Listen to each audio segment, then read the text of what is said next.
Assalamualaikum warahmatullahi wabarakatuh. Nama saya Pradanika Permaiswari dengan NIM 19.18106 dari kelas B.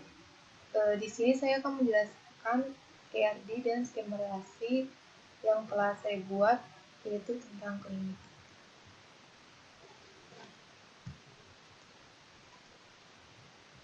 Di sini latar belakang masalahnya itu data yang disimpan di klinik masih berjalan manual, sedangkan kebutuhan data-data pasien rawat jalan, rekam medis pasien, serta dokter yang menangani tiap pasien itu meningkat.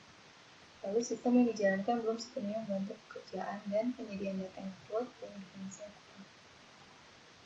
Solusinya, data yang masih manual diperlukan sistem yang bisa menyimpan data supaya lebih aman, begitu dengan data yang overload dan informasi yang kurang.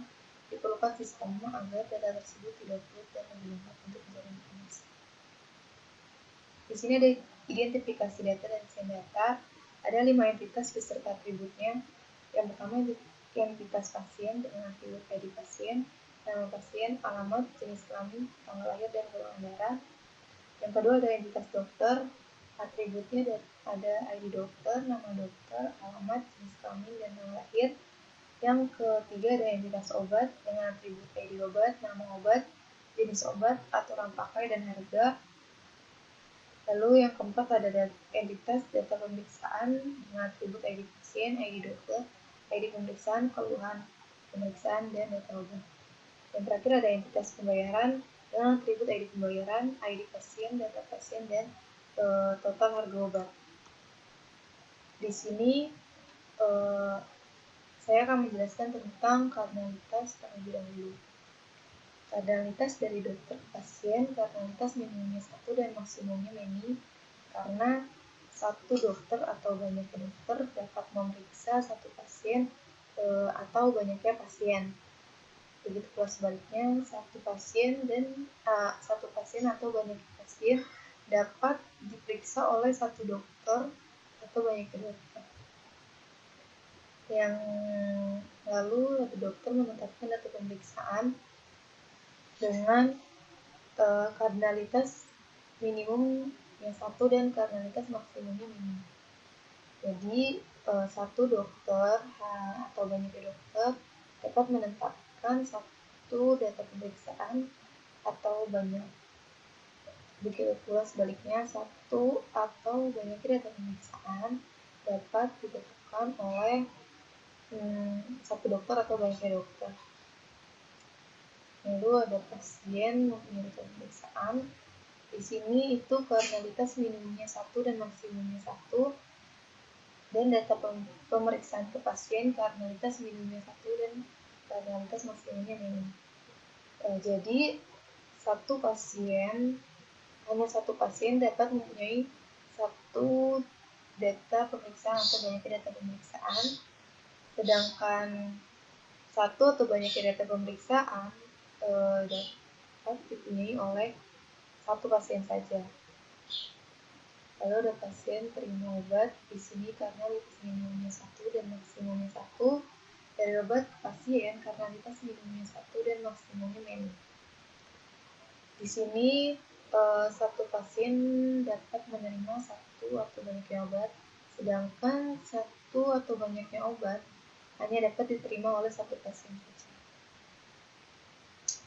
Lalu ada pasien melakukan pembayaran dengan kardinalitas minimumnya 1 dan maksimumnya 1. Di sini itu jadi hanya satu pasien yang dapat melakukan satu pembayaran saja dan satu pembayaran hanya dapat dilakukan oleh satu pasien saja. Lalu di sini termasuk entitas lemah, karena obat itu termasuk entitas lemah karena obat itu bergantung pada pasien.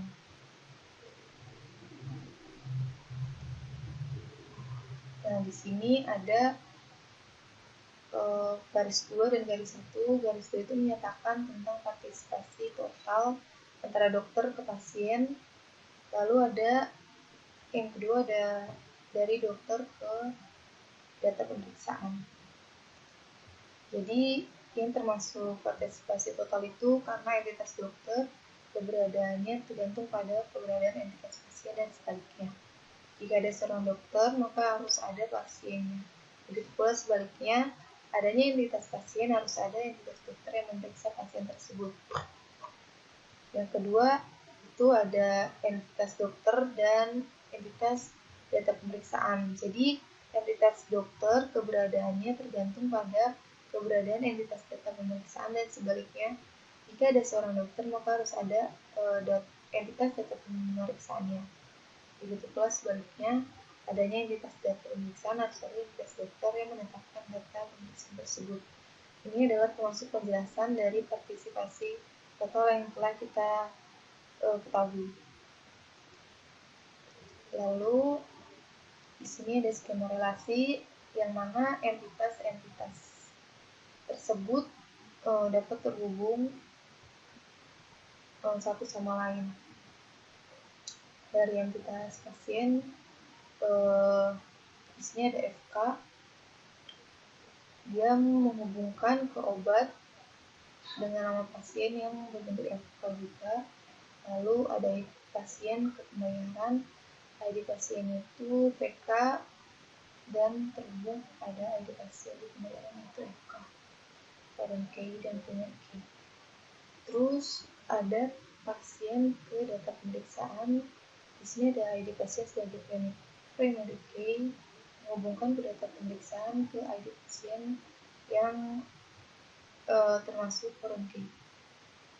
Lalu di data pemeriksaan ada ID dokter yaitu termasuk foreign key menghubungkan dokter, di mana ID dokter pada dokter itu termasuk primary key. Lanjut, di sini tabel yang dihasilkan setelah kita menentukan skema relasi entitas pasien dengan atribut ID pasien, nama pasien, alamat, jenis kelamin, tanggal lahir, dan golongan darah. Lalu ada entitas dokter, yaitu atributnya ID dokter, nama dokter, alamat, jenis kelamin, dan tanggal lahir. Yang ketiga ada entitas obat, ada atribut ID obat, nama obat, jenis obat, aturan pakai, dan harga. Lalu ada entitas data pemeriksaan, atributnya ID pemeriksaan, ID pasien, ID dokter, keluhan, pemeriksaan dan data obat. Yang terakhir ada entitas pembayaran, atributnya ID pembayaran, ID pasien, data pasien, dan data harga obat. Jadi sekian presentasi saya. Wassalamualaikum warahmatullahi wabarakatuh.